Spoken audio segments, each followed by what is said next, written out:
Hello नमस्कार, स्वागत है आपका इस वीडियो के अंदर। यह गुर्जर प्रतिहारों के इतिहास से संबंधित भाग 2 है।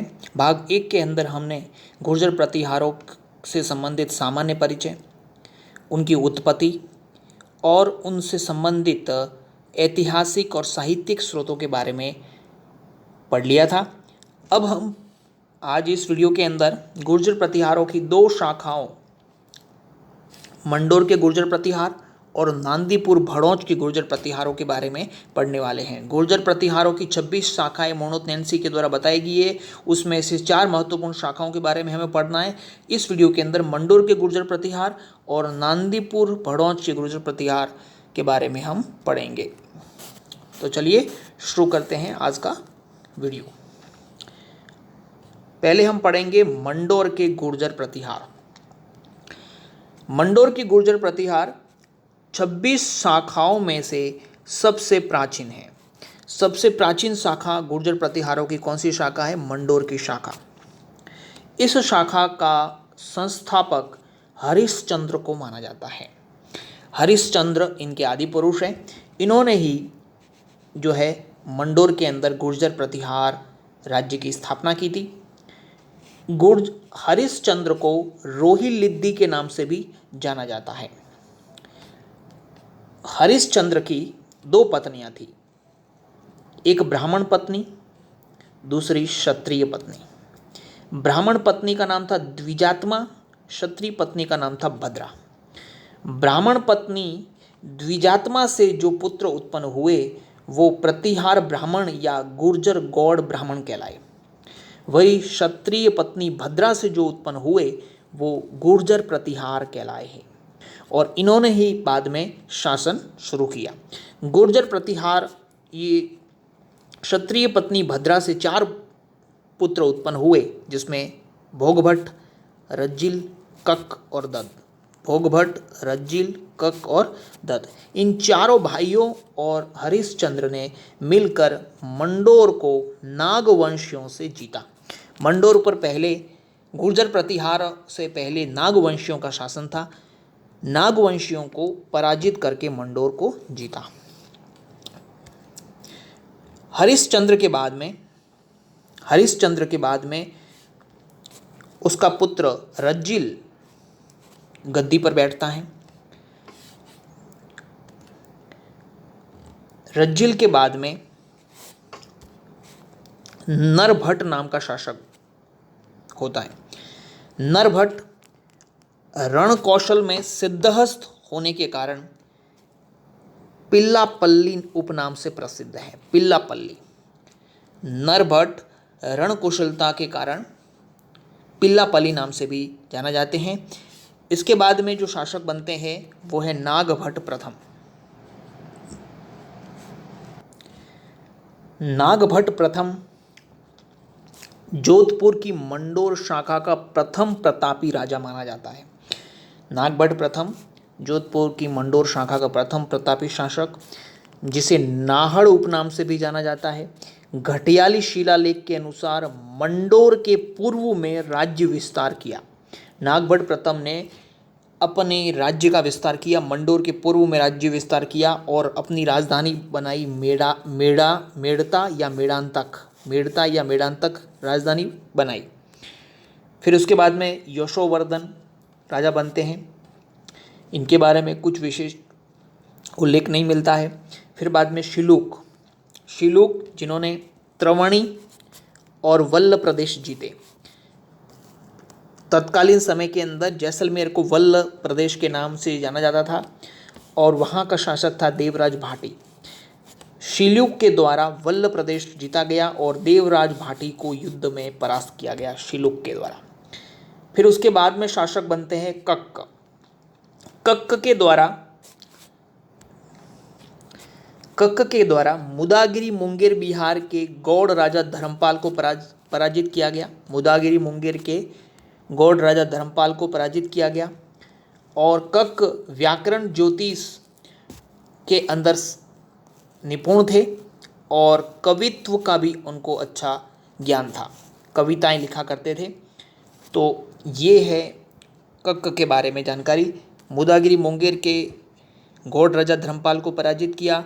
व्याकरण ज्योतिष में वो अच्छे निपुण थे और उनको कविताएं लिखने का शौक था।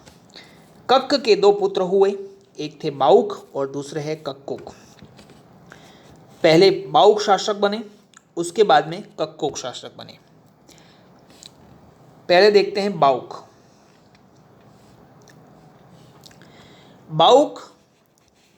बाउक के द्वारा मंडोर जोधपुर का शिलालेख बनवाया गया। मंडोर का शिलालेख या जोधपुर का शिलालेख बनवाया गया और ये 837 ईस्वी बनाया गया। 837 ईस्वी में, 837 ईस्वी में, ठीक है ना। ये 837 ईस्वी के अंदर मंडोर का शिलालेख या जोधपुर का शिलालेख बाउक के द्वारा बनवाया गया। और क्यों बनवाया गया? इस विजय के उपलक्ष्य में नंदवल्लभ और मयूर राजा को पराजित किया था और इस विजय के उपलक्ष्य में इस शिलालेख का निर्माण करवाया था। और इस शिलालेख के अंदर बाउक ने स्वयं का वंश गोत्र भी प्रतिहार बताया है। स्वयं का वंश गोत्र भी क्या बताया है? प्रतिहार बताया है। बाउक के मंडोर या जोधपुर के शिलालेख को कालांतर में जोधपुर शहर के कोट पर लगवा दिया गया था। जोधपुर शहर के कोट पर लगवा दिया गया। तो आगे देखते हैं हम कक्कुक के बारे में। कक्कुक ने 861 ईस्वी में घटियाले के अंदर 2 शिलालेख और 4 स्तंभलेख बनवाए। 2 शिलालेख, इसमें से एक प्राकृत भाषा में था और एक संस्कृत भाषा में, परंतु विषय एक ही है, भाषाओं का फर्क है सिर्फ। इन शिलालेखों के अंदर कक्कुक ने श्री राम के प्रतिहार लक्ष्मण से प्रतिहार वंश की उत्पत्ति बताई है। श्री राम के प्रतिहार लक्ष्मण से, भगवान श्री राम के प्रतिहार लक्ष्मण से गुर्जर प्रतिहारों की उत्पत्ति बताई है। ऐसा घटियाले के शिलालेख या कक्कुक के शिलालेख से हमको जानकारी मिलती है। कक्कुक ने स्वयं ने एक श्लोक लिखा है। घटियाले के शिलालेख के जो संस्कृत वाला जो शिलालेख है उसके अंदर, संस्कृत शिलालेख के अंत में एक श्लोक खुद ने लिखा है, कक्कुक ने लिखा है। इसका मतलब वो खुद भी संस्कृत में काव्य रचनाएं करता था। घटियाले के शिलालेख में कक्कुक को आदर्श राजा बताया गया है। मरु, मांड, वल्ल, त्रवणी में ख्याति फैलाने वाला एक आदर्श राजा बताया गया है। कक्कुक का जो घटियाले का जो शिलालेख है उसको बाद में घटियाले के अंदर एक जैन मंदिर है जिसे माता की शाल कहा जाता है, उसके अंदर लगवा दिया गया। तो आपको ध्यान रख लेना है कि कक्कुक का घटियाले का शिलालेख किस जैन मंदिर में रखवाया गया? माता की शाल जैन मंदिर घटियाले में। कक्कुक के द्वारा आभीरों के आक्रमण को विफल किया गया। कक्कुक ने आभीरों को पराजित किया और आभीरों को पराजित करने के उपलक्ष्य में उसने विजय स्तंभ बनवाए। कहाँ कहाँ विजय स्तंभ बनाए? 2 विजय स्तंभ बनवाए, एक मंडोर में और एक रोहिंसकूप में। रोहिंसकूप और मंडोर के विजय स्तंभ किसने बनवाए? कक्कुक ने। कक्कुक ने बनवाए। और रोहिंसकूप में विष्णु मंदिर भी कक्कुक के द्वारा बनवाया गया।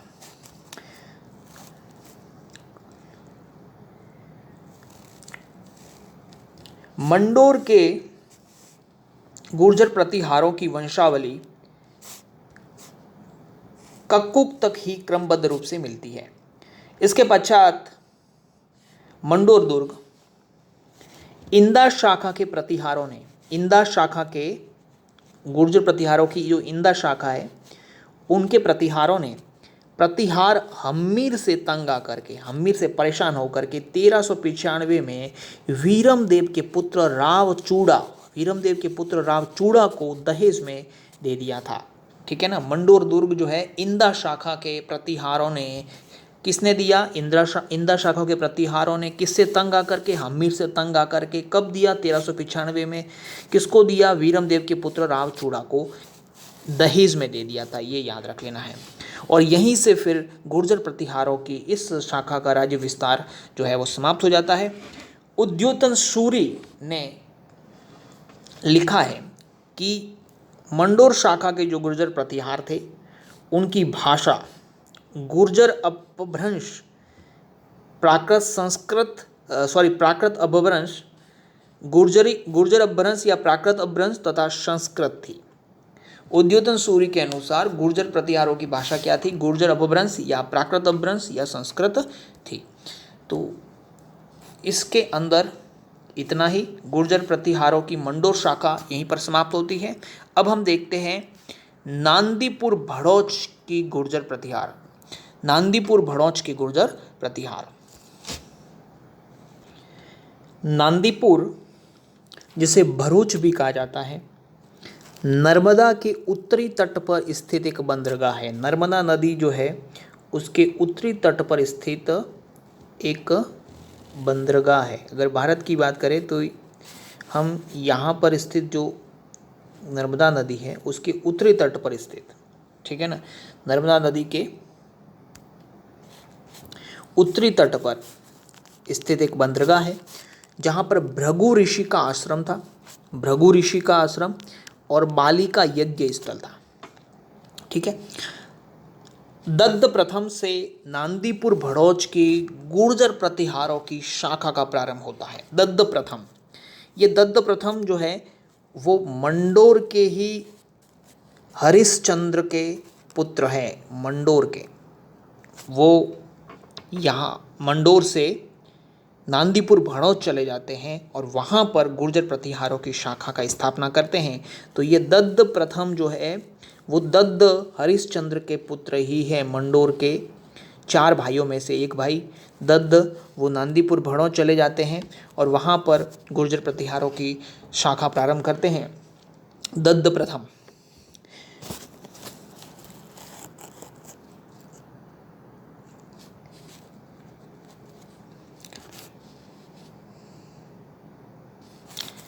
भड़ौच का गुर्जर प्रतिहार वंश का संस्थापक कौन है? दत्त प्रथम, और यह हरिश्चंद्र का पुत्र था।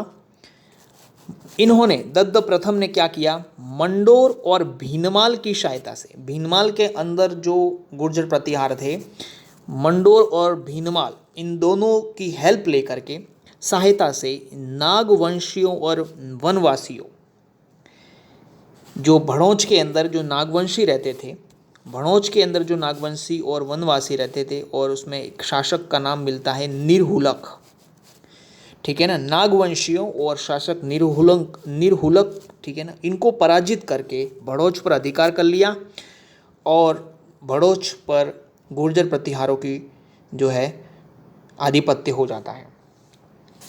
संखेड़ा का दानपत्र, संखेड़ा के दानपत्र में दत्त प्रथम को नागकुल नाशक, क्योंकि इसने नागवंशियों को पराजित किया था, इसलिए संखेड़ा के दानपत्र में दत्त प्रथम को नागकुल नाशक और सूर्य का उपासक और गुर्जर नृप कहा गया है। 3 नाम मिलते हैं संखेड़ा के दानपत्र में, एक नागकुल नाशक, एक सूर्य उपासक और गुर्जर नृप। ये 3 नाम मिलते हैं दत्त प्रथम के। दत्त प्रथम का राज्य उत्तर में माही नदी और दक्षिण में ताप्ती नदी तक फैला हुआ था। उत्तर में माही नदी और दक्षिण में ताप्ती नदी तक फैला हुआ था।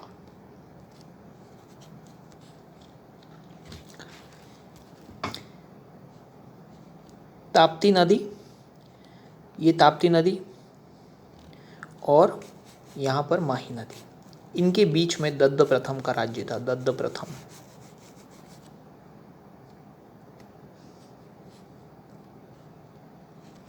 दत्त प्रथम के बाद में जयभट्ट प्रथम शासक बनता है, जिनकी उपाधि वीतराग।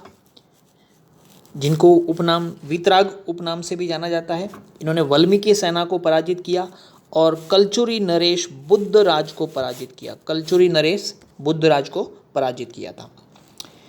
दत्त द्वितीय जिनकी उपाधि है महाराजा प्रशांत राज, ठीक है। पहले थे दत्त प्रथम, फिर जयभट्ट प्रथम, और फिर तीसरा राजा है दत्त द्वितीय जिनको महाराजा प्रशांत राज के नाम से भी जाना जाता है। और दत्त द्वितीय के समय में नांदीपुर भड़ौच के अंदर वेहनसाक नामक चीनी यात्री आया था और दत्त द्वितीय ने भरूच बंदरगाह को आमदनी का स्रोत बनाया। आमदनी, इससे आमदनी जो है भी हो सकती है। राज्य को आर्थिक रूप से मजबूत भी बनाया जा सकता है इस बंदरगाह के प्रयोग के द्वारा, ऐसा दत्त ने किया। दत्त ने भरूच का प्रयोग व्यापारिक उद्देश्यों के लिए और आर्थिक लाभ के लिए किया। दत्त के समय में उत्तरापथ में हर्षवर्धन और दक्षिण में पुलिकेशिन द्वितीय का राज था। उत्तर में हर्षवर्धन और नीचे दक्षिण में पुलिकेशिन द्वितीय था। उन दोनों के बीच में युद्ध हुआ जिसे नर्मदा का युद्ध कहते हैं। दोनों के बीच में युद्ध हुआ जिसे नर्मदा का युद्ध कहते हैं, हर्षवर्धन और पुलिकेशिन द्वितीय के बीच में।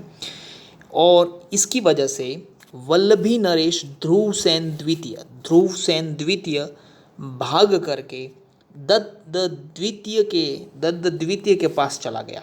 इन दोनों की लड़ाई में ध्रुवसेन जो है वो उस इलाके में ही उनका शासन था।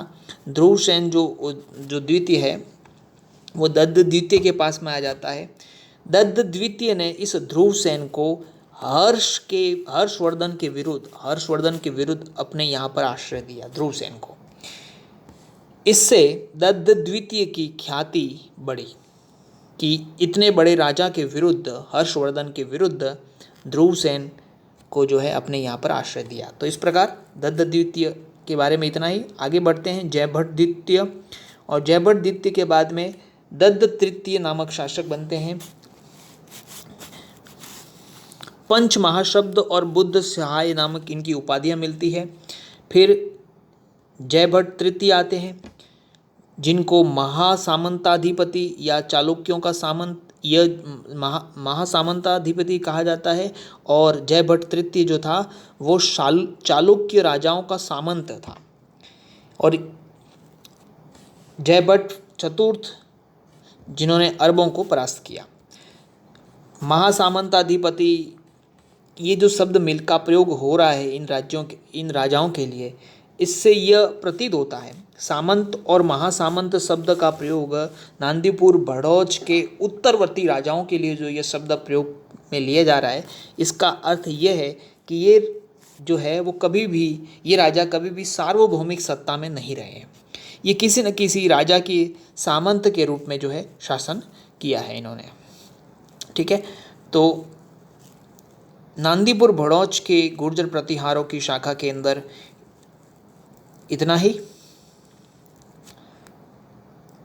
इस प्रकार अपने 2 शाखाएं आज पूरी हुई, मंडोर के गुर्जर प्रतिहार और नांदीपुर भड़ौच के गुर्जर प्रतिहार। अगले वीडियो के अंदर हम भीनमाल के गुर्जर चावड़ा वंश के बारे में हम देखेंगे, चावड़ा गुर्जरों के बारे में पढ़ेंगे। और फिर रघुवंशी गुर्जर प्रतिहार जिसमें जालोर, उज्जैन और कन्नौज के गुर्जर प्रतिहार आते हैं, उनके बारे में हम पढ़ेंगे। तो मिलते हैं अगले वीडियो के अंदर।